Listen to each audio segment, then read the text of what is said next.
ಜನನಾಯಗನ್ Chennai love story, welcome to the jungle, Pyar Prema Kalyanam ಮೂವಿಗಳು ಇದೇ ವಾರದಲ್ಲ release ಆಗಲಿವೆ.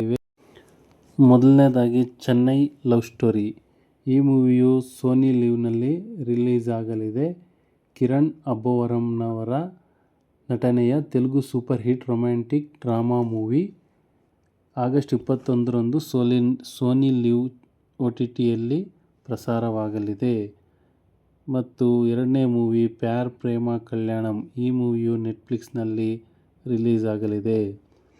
Elon ನಿರ್ದೇಶಿಸಿ ನಟಿಸಿರುವ ಪ್ಯಾರ್ ಪ್ರೇಮ ಕಲ್ಯಾಣಂ ರೊಮ್ಯಾಂಟಿಕ್ ಎಂಟರ್ಟೈನರ್ ಚಿತ್ರವು ಆಗಸ್ಟ್ 21ರಂದು ನೆಟ್ಫ್ಲಿಕ್ಸ್ನಲ್ಲಿ ಬಿಡುಗಡೆ ಆಗಲಿದೆ. ಮತ್ತು ಮೂರನೇದಾಗಿ ನಮ್ಮ ಜನನಾಯಗನ್. ಈ ಮೂವಿಯು ತಮಿಳುನಾಡಿನ ಮುಖ್ಯಮಂತ್ರಿ ವಿಜಯ್ ಅಭಿನಯದ ಕೊನೆಯ ಚಿತ್ರ ಎನ್ನಲಾದ ಜನನಾಯಗನ್ ಚಿತ್ರಮಂದಿರಗಳಲ್ಲಿ ದಾಖಲೆ ಗಳಿಕೆ ಕಂಡ ನಂತರ ಈಗ ZEE5 OTTಯಲ್ಲಿ ಆಗಸ್ಟ್ 21ರಂದು ಬಿಡುಗಡೆ ಆಗಲಿದೆ. ಹಲವು ಭಾಷೆಗಳಲ್ಲಿ ಲಭ್ಯವಿದೆ. ನಾಲ್ಕನೇ ಮೂವಿಯಾಗಿ ವೆಲ್ಕಮ್ ಟು ದಿ ಜಂಗಲ್.